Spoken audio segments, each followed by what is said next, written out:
Estamos de vuelta, hablamos de Filipinas, bajo el mando de quién, particularmente de Rodrigo Duterte, es la figura que analizamos el día de hoy.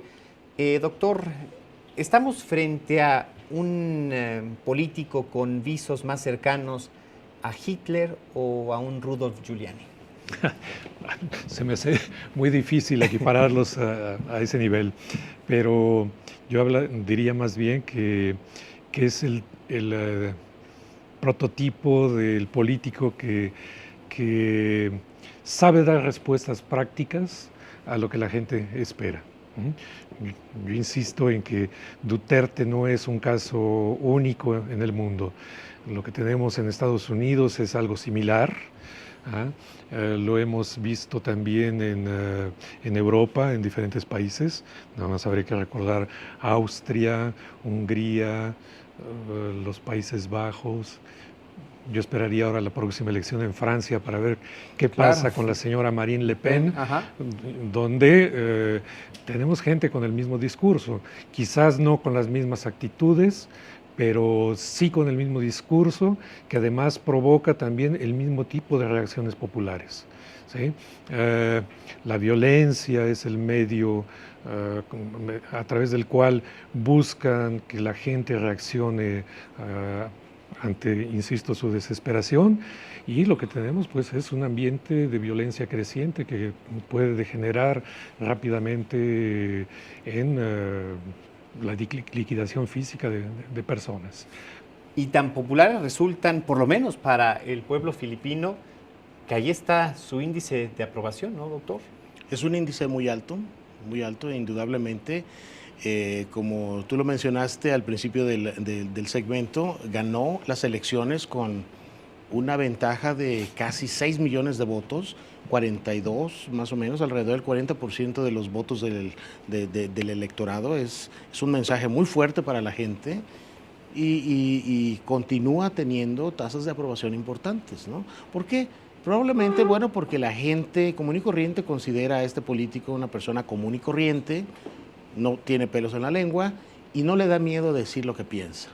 Es ahí otra vez lo que usted un poco más de lo que decía, esta figura que se sale del status quo, de las instituciones, de la figura del político común y corriente que hoy tan demeritado está, no solamente en Filipinas, en Estados Unidos, inclusive aquí en México también podríamos percibir algo similar, ¿no? Claro, en México, comentábamos hace un momento, en México tuvimos esto ya en el 2000 con Vicente Fox. El problema fue que cuando hubo una gran diferencia entre el candidato Fox y el presidente Fox. Una vez que llegó a la presidencia, ese discurso agresivo que había llamado la atención de las clases medias sobre todo, pues no se tradujo en una práctica de ir en contra del statu quo mexicano.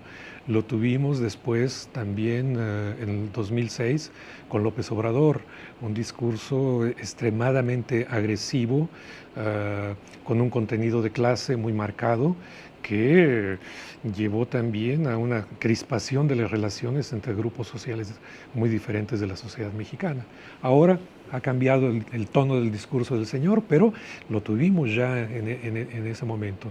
Y bueno, este tipo de discursos es lo que la gente quiere escuchar de la parte de alguien que considera su representante popular, porque ante la incapacidad de resolver por sí mismos los problemas, esperan siempre que un salvador venga y resuelva los problemas, sean los medios que sean, con tal de que lo resuelvan.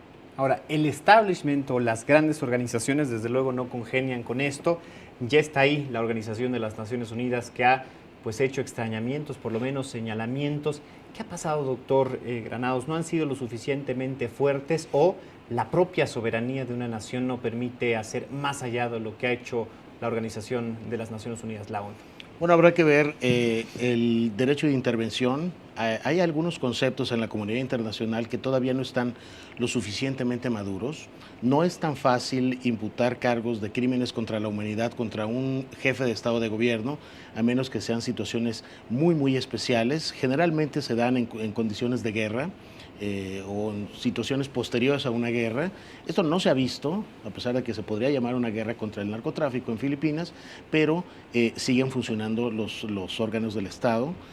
Yo creo que es muy difícil que avance estas imputaciones de supuestos crímenes de guerra contra el presidente de Filipinas. Sí hay un descontento muy, muy fuerte. Estados Unidos está particularmente molesto con el presidente Duterte, probablemente por las implicaciones que tiene en la geopolítica regional. Sí. Un acercamiento de Filipinas con China después de haber sido el gran paladín del derecho internacional a través de un fallo en junio del año pasado en la Corte Permanente de Arbitraje. Lo platicaba usted aquí justamente, Claro. lo platicamos aquí en este mismo espacio. Y Estados Unidos está realmente muy molesto. El Departamento de Estado lo ha expresado varias veces, está muy molesto sobre este giro que ha tenido el presidente de Filipinas, principalmente porque es un aliado. Filipinas como Pues lo Estado fue, sí, ha sido un aliado, es uno de los elementos importantes en este sistema de alianzas de Estados Unidos con países de la región de Asia-Pacífico.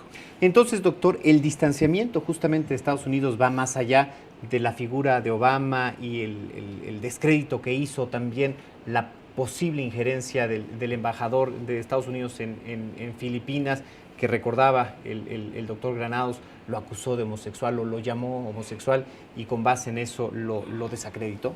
Sí, bueno, es que el contexto general de la reconstrucción de las alianzas de Estados Unidos en la región explica, creo yo, en buena medida este tipo de reacciones. En el caso de Filipinas, buena parte de esa reconstrucción de la relación pasaba por el restablecimiento de bases militares en Filipinas, cosa que yo creo que a cualquier político, claro, de cualquier tendencia de Filipinas hubiera dicho no. Pero eran las veleidades del gobierno estadounidense, pasar por eso. Por lo tanto, el tener un pretexto para poder evitar caer en ese compromiso con el gobierno estadounidense, para Duterte fue una salida bastante honorable, sobre todo porque además ha obtenido ganancias económicas bastante interesantes al restablecer una relación con el gobierno chino. Ahora, ha habido ya un coqueteo con Donald Trump, o la figura de Donald Trump y su administración. Se han elogiado uno y otro. Esto quedará aquí y precisamente justamente por este reencuentro con China, que también ha sido nombrado por Donald Trump como uno de los enemigos de Estados Unidos, ¿no pasará más? ¿O puede haber una nueva relación justamente a partir de lo que estos dos líderes tracen? Yo creo que esto está por verse. Ajá. Es muy prematuro tratar de evaluar la conducta de política exterior de Donald Trump frente a Filipinas o de Duterte frente a la nueva administración de los Estados Unidos. Es un choque de personas que no se puede decir exactamente qué es lo que van a hacer en los próximos meses. Sin embargo, bueno, está el elemento China ahí, que es muy importante. De alguna forma, yo creo que Estados Unidos y Filipinas van a tratar de romper el hielo que se formó en las últimas semanas de la administración del presidente Barack Obama, y probablemente podríamos ver algún tipo de acercamiento. Las últimas declaraciones, independientemente de las críticas sobre el combate al narcotráfico y las supuestas ejecuciones extrajudiciales, aparte de esto, pareciera que se ven algunos algunas indicaciones de reacercamiento entre los dos países, pero esto es muy difícil de predecir. Y ahora, ¿cómo entender, doctor, esto que parecía imposible, este acercamiento entre China y Filipinas? Eran dos enemigos distanciados, opuestos. ¿Por qué esto y qué futuro también puede tener esta nueva alianza o este nuevo ordenamiento geopolítico? Bueno, China también ha estado moviéndose políticamente en la región, y una de las cosas que necesitaríamos recordar es que en buena medida las élites económicas de Filipinas y del resto de los países asiáticos son de origen chino. Y en particular también tendríamos que recordar que del lado materno Duterte es de origen chino. Entonces hay por ahí también una afiliación no solamente familiar y cultural, sino también intereses económicos que hacen que las élites económicas filipinas sean afines a China. Y esto pues puede convertirse también en un factor de inestabilidad política en el contexto regional, porque a fin de cuentas del lado de Estados Unidos el interés del Departamento de Estado por recomponer la situación puede verse entorpecido por este tipo de factores personales, de clase e intereses económicos particulares en relación con China. Es difícil, particularmente a partir de el conocimiento de la ciencia y de los estudios sociales, adivinar el futuro, es imposible, pero ¿qué podemos advertir, doctor Granados, de la figura de Duterte en Filipinas y lo que también pudiera significar en el contexto internacional a futuro? Bueno, en términos de política internacional, yo creo que coincido con esta reflexión final. Yo creo que me parece que la administración pasada del presidente de la presidencia de Filipinas, la de Benigno Aquino III, fue una administración bastante hostil hacia China, pero de la anterior, desde Gloria Macapagal Arroyo para atrás, y la actual, ha habido acercamientos importantes. China es un inversionista muy importante en Filipinas. Hay acercamientos históricos tradicionales. Entonces, podría verse a largo plazo una, si no normalización, por lo menos la relajación de la tensión que ha habido en los últimos años entre Filipinas y China. Con los Estados Unidos, reitero, es muy difícil verlo ahorita a corto plazo. Y para mí, en cuestiones de combate al narcotráfico, yo no creo, no veo no veo nada que me pueda decir que el presidente Duterte va a dejar de hacer lo que sigue haciendo. Probablemente pueda haber algún juicio encabezado por alguno de los senadores. Sí. Hay una senadora que es, a su vez, está siendo acusada de apoyar al narcotráfico en una prisión y parece inminente un arresto de ella. Está otro senador, Trillanes, también, que está combatiendo la imagen del presidente Duterte. Pero si no hay una organización dentro de la clase política filipina, va a ser muy difícil que pare esto y desgraciadamente podríamos ver el final del término del mandato presidencial con más decesos en este país. Ahí el freno a nivel interno, desde fuera, ¿podría haber algún freno o algún llamado, un extrañamiento que pudiera aminorar o cambiar el rumbo de la política de Duterte? Es difícil. Quizás lo que podríamos pensar como marco político externo para ejercer presiones sería, por ejemplo, la Asociación de Naciones del Sudeste de Asia, donde los participantes suelen discutir este tipo de situaciones. Sin embargo, ellos se rigen siempre por el principio de no intervención y es muy difícil que pasen de recomendaciones, de discusiones a medidas prácticas para tratar de contener esto. No, yo creo que es en las condiciones actuales muy difícil que puedan existir limitantes a la voluntad del señor Duterte. Y hacia una conclusión final, doctor, seguiremos hablando, seguiremos escuchando de Duterte y esto podría ir más allá de esta característica del castigador, como se le llama, o de su labor de justiciero. Yo espero que no, espero que en el futuro deje de hablarse sobre este tipo de ejecuciones extrajudiciales.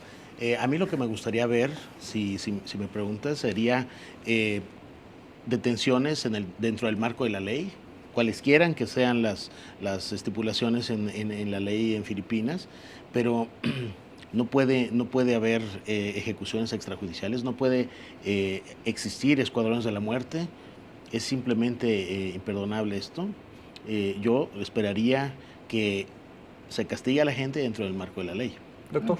Y yo lo que esperaría en todo caso sería, más que focalizar la atención sobre este tipo de cosas que siempre suelen ser puestas de realce por los medios, ver cuáles son las capacidades reales, las capacidades políticas reales del presidente Duterte para resolver los problemas económicos, sociales que experimenta la gente y que son, a fin de cuentas, el caldo de cultivo del discurso del presidente y también de este ambiente malsano de violencia. Y este nivel de aprobación popular podría significar justamente un espaldarazo, un apoyo para pues ver cambiar las leyes, pero también será lo que la propia ciudadanía le exija a él, ¿no, doctor? Claro, en la medida en que la ciudadanía le exija resultados dentro del marco de la ley al presidente de Filipinas, yo creo que podrá haber algún tipo de normalidad en el proceso político en general, pero sobre todo en este tipo de políticas de combate a problemas sociales realmente graves, ¿no? ¿Es advertible un cambio profundo en Filipinas después de Duterte? A nivel social, particularmente con las problemáticas que nos ha hablado usted, doctor. Es complicado preverlo. Yo creo que las inercias económicas y políticas son tales que por el momento no hay visos de actores que tengan proyectos diferentes para resolver estos problemas. Pero bueno, yo, para ser optimista, buscaría más bien focalizar mi atención sobre qué es lo que podría hacer Duterte en ese ámbito. Pues muchísimas gracias por acompañarnos esta noche, de verdad. Un privilegio gozar de su compañía, de su conocimiento. Y lo invitamos a usted a continuar esta conversación, no se agota aquí, ya sabe. Puede seguirla en las redes sociales, si es por Twitter en @capital_21. También puede hacerlo a través de nuestra página de internet. Recuerde que todos nuestros contenidos están en www.capital21.cdmx.gov.mx y también puede llamarnos por teléfono. Lo esperamos el próximo jueves con una conversación nueva, con una conversación distinta, con un tema diferente. Gracias.